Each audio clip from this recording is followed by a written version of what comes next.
Hi everyone. I think I should start off by saying Happy Thanksgiving, Merry Christmas, and Happy New Year's. I think with that we should be all caught up on the holidays. So it's been a while since I had my last video. Like everyone else, it has been extremely busy. My husband has been recovering from his surgery and got everything ready for the holidays and had influenza A infiltrate our house. Both my husband and my oldest daughter got sick. So it has been hectic to say the least.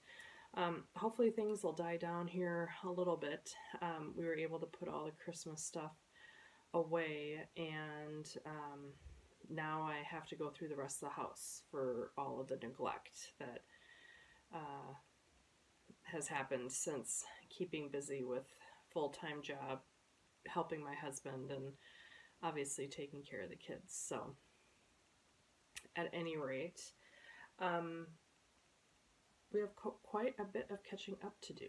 So first I wanted to just kind of give a shout out to Susie. So Susie introduced herself to me at Stitchville the other day during the Black Friday sale. Thank you so much, Susie, for coming up and saying hello. I really do appreciate it. I love meeting fellow Stitchers, and thank you for all your kind words. So thank you so much for that. I also had a chance to watch Michelle Bendy's latest video. I think it was almost 2 hours long. And, you know, I really admire just the breadth of variety that she incorporates into her stitching.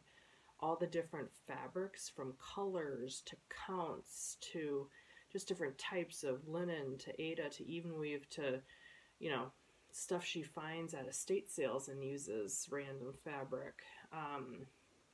Just really amazing.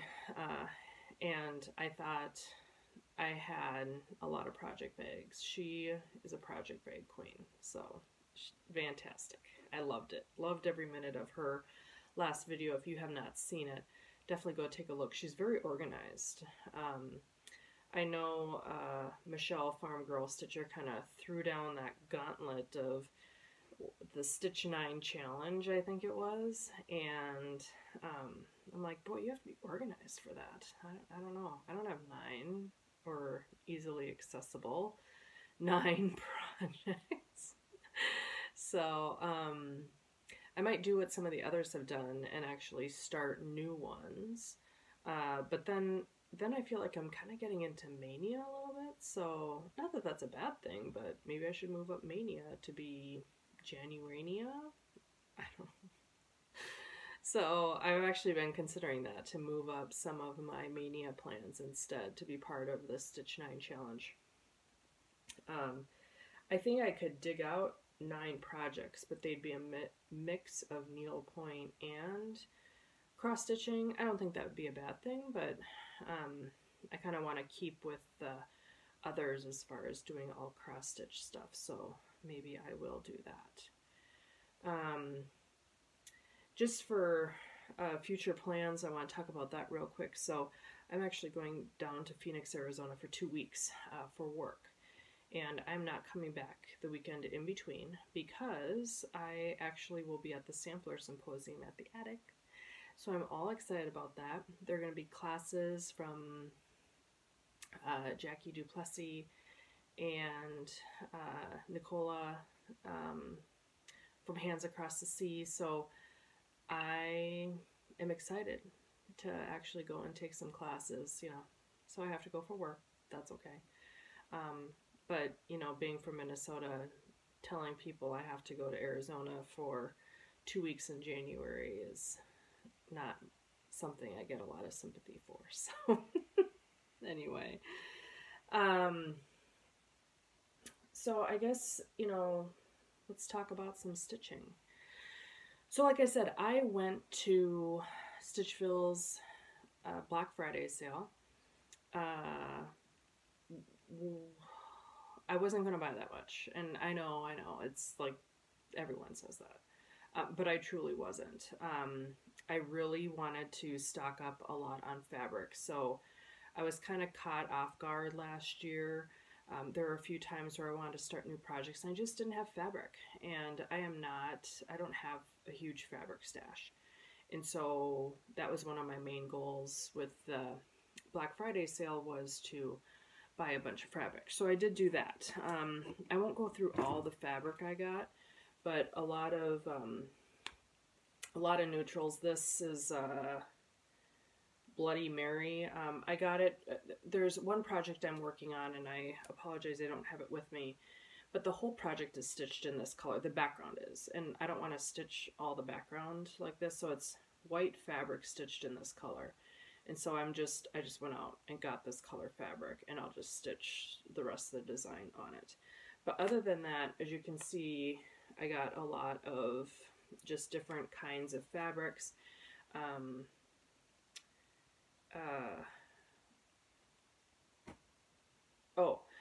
Lost my train of thought there. So that's why with Michelle Garrett, you know, I envied her and all the different colors that she chose, because look at all the neutrals that I got. I had told Deb, the shop owner, it's like, oh, I wish I would stop going toward the neutrals or the beiges and try something a little bit more out there. But I kind of always go back to my safe zone of the neutrals. And along with those fabrics, I did pick up a couple charts. One of them is this. It's called Well Hello There, and this is by Hands On Designs. And I just love the brightness of all the colors and just the simplicity of the designs. And you know, I thought about, from a fabric perspective, like maybe using a pale blue for January, a pale pink for February, and a pale green for March, and so on and so forth. But there's something about just being at stark white and having those colors just pop out that I really liked. So I bought a bunch of, probably a yard's worth of 32 count, just white linen that I'm going to stitch these on. I've also started slowly but surely getting the buttons for these. So I went on 1, 2, 3 stitch, and about 5 months worth of the buttons were on sale. I don't know why the rest of them weren't, but those 5 months were. So I started with those 5 months, and got those sale buttons, and then I'll start stitching those, and then I'll buy the rest of the buttons here at some point. Maybe when I find them on sale somewhere else. So that's one chart I got. Another older chart that I wanted, that didn't have yet, was this Silver Creek Samplers. It's called Spooky Boo. And I don't know, I just really liked this pattern. So it's an oldie. I don't know what year it's from. Oh, 2011. So it's 7 years old, but I don't know if I've ever seen it before, or maybe it just didn't call my name then. So I ended up getting that. So, you know, just with those things, you'd think, okay, well, $100 and I'm out. So then after that, I decided to wander over to the needlepoint section, and usually that is the section that's shopped first. So a lot of the stitchers, when the shop opens, there's a line, and many of the stitchers in that line go kind of straight to the needlepoint canvases. There are a few that go for the fabrics and threads, but I did not anticipate finding this gem. So this canvas actually came out during Dallas. Dallas is like Nashville to cross stitch.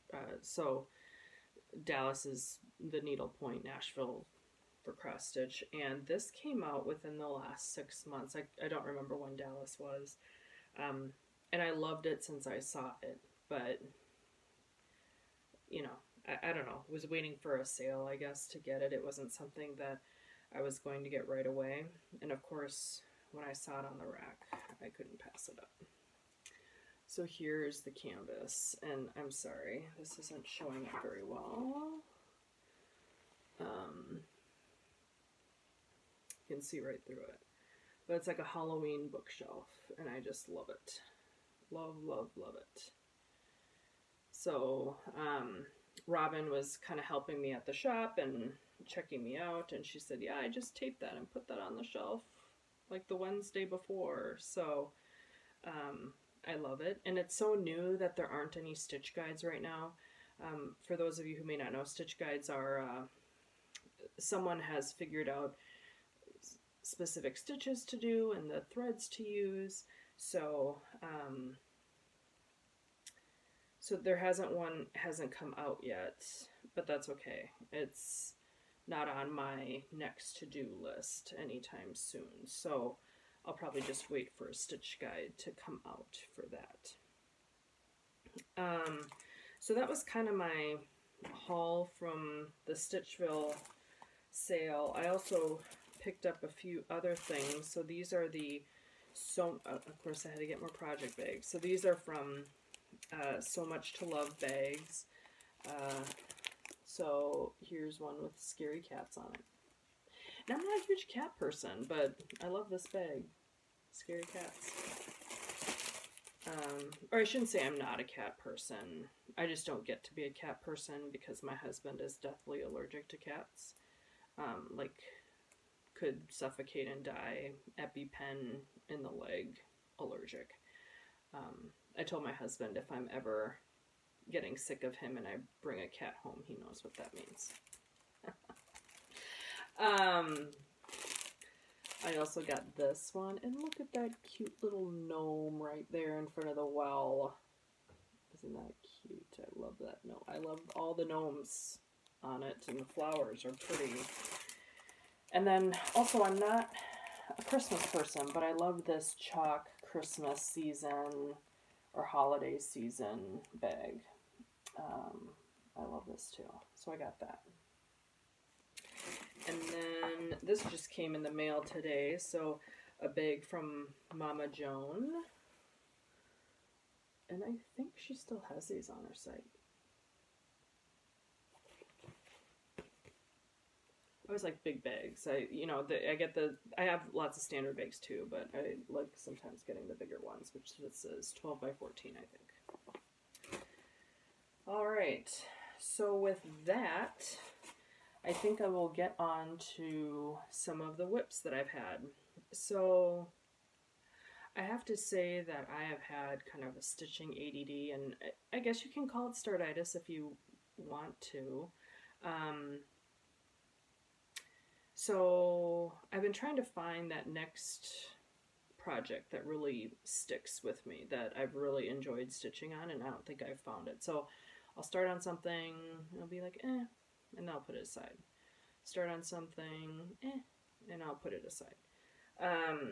So that's kind of been the pattern with me on some of these. So I've kind of gotten some of that startitis a little bit. But I'll show you those in a second. I wanted to show you my Halloween tree canvas that I've been working on. So there was one more class just held after Thanksgiving, so I was able to do that, and pardon all of the excess threads on the front. So when we hold the class, each of the little, I don't know, little patterns on the front, she shows us different techniques in the class, and then you move on to the next, so you don't really have time to finish the thread or anything like that. So I just kind of left them all hanging, and I really haven't touched it since the class. So normally I don't need it to be Halloween season to stitch Halloween, but for whatever reason it's just not calling to me right now. So I've kind of put it aside. But hopefully you can see this. Or maybe not. Hang on. Let's use this. Alright. So since you've seen it last, I have finished the shoe. I have finished the owl. Look at those eyes on the owl. Aren't those great? So what those are, and here maybe if I turn on the slate, that will help. So what those are rings, and I wrapped them, I button stitched those with just green thread and then connected them to the canvas. So those are actual rubber rings. on there. I did some more of the background, which would be very tedious.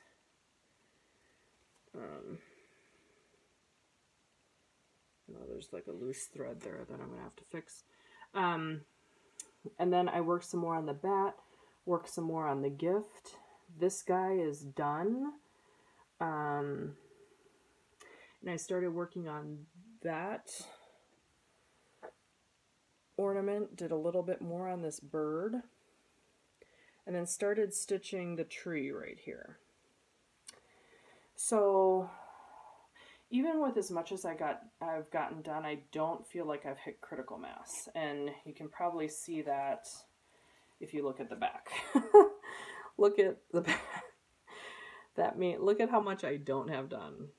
I suppose I should look at that the opposite of look at how much I did get done. So as many rows as I've gotten done. So the top row's done. This one's almost done. I've gotten a lot done here, a lot done here. But this bottom row, I really haven't done a lot.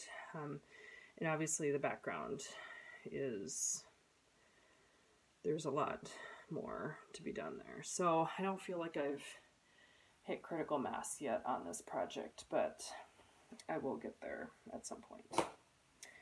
But I set it down because, like I said, not sure I want to stitch Halloween. I'm not in the Halloween spirit at the moment. So that's that. The other project I picked up is, this is through the Minnesota A&G group, and they're running a project right now called the Zapotec rug by Tony Gerdes, and here's what the rug looks like. When I first saw it, I don't know, there was something about the simplicity of it that I just really, really liked. And so from simplicity, I'm like, oh, it's going to be easy to stitch. It's not. It's a lot harder than it looks. So this is how far I've gotten. So these are all new threads that I've worked with, and the first three colors, these shred like nobody's business. Very challenging to work with. I mean, the final result is amazing, I think, like with all of our work, but the stitches are really, really hard. I wanted them to look even, and I'm not sure that was the objective because it's supposed to be basket weave on the top, I think is what that stitch is called. So to actually, and it actually looks like it, especially with the thread that I used. Hopefully you can see that gold in the center. But at any rate, you know, it's going along pretty well. It's very different than what I'm used to, and yeah, it's going. So I thought I'd try something a little bit more abstract, and that's worked out pretty well. So I forgot to bring that whip down, I realized. At any rate, I am also working on 'Tis the Season. I wonder if there's a finished picture that I can show you without showing the chart. How's that? So I saw Joan work on this, and Joan from the Joan and Kelly show, and I really liked what she did. So she had a pale green fabric, and so I picked that as well. The actual red of that cardinal, though, the thread is like a really, I don't know, it's not a true red. It's a very like a light pink almost, and I didn't like it. So I went with something very red, and it's very red. I may have gone over on the redness of that, but yeah, that's my bus project now that I'm going back into work with my husband healed up and everything. So I'll work on that and I'll show it to you. And again, I'll probably include it with the Stitch Night Challenge that Farm Girl Stitcher is running. And then there's one other item that I wanted to show you that I had to kind of laugh about. So I was part of one of the like Prim Stitchers Society, or one of the like the clubs or groups or whatever, and people were getting their club kits and posting them, and I'm like, oh my god, I love that. And I almost pulled the trigger on buying one, and I thought, you know, I have something sitting on my kitchen counter right now. Maybe I should open that first. I'm glad I did, because there it was. So again, this was a club kit from, I can't remember which one, Country Sampler maybe? The Sunflower Farm by Kathy Barrick. I love it. The only problem is, see, there's that animal like right in front of the house that basically blends into the house. Yeah, I'm going to be changing the color on that guy. But other than that, I mean, I love it. So I'll be stitching on this, I think, sooner rather than later. So yeah, I think that's kind of it for me. And like I said, in the next couple of weeks, I'm going to be heading down to Phoenix. I'm going to be going to the Sampler Symposium. But other than that, I got to figure out what stitching I'm going to take with me, since I am there for 2 full weeks. I was thinking about taking my rug with me, but I don't want to take my needlepoint stand with, so I got to figure out how to do that. And then obviously a cross stitch project, and then who knows what I'll come back with from the attic. So at any rate, I have to figure out now what I'm going to do for the Stitch 9 challenge. I was hoping not to have to make such hard decisions to stitch all the things, because I can't stitch them all. So I'm trying to figure out what I want to stitch now. And again, I was going to do Mania this year, so I just might move up Mania, or I'll just wait for the Stitch 9 challenge in May and start the Stitch 9 challenge in May. Maybe. So we'll see. We'll see what happens. Thanks, Michelle. Alright, well that's it for me. Sorry it's been so long, but I hope everyone had a wonderful holiday. I hope you all got a lot of stitching done. You're all much more organized than I am. It looks like you all have your goals for 2019 set already. I just want to stitch whatever I feel like. Is that enough? I don't know. At any rate, I hope you do a lot of stitching, and I will be back in a few weeks to tell you how the Sampler Symposium went. Take care. Bye.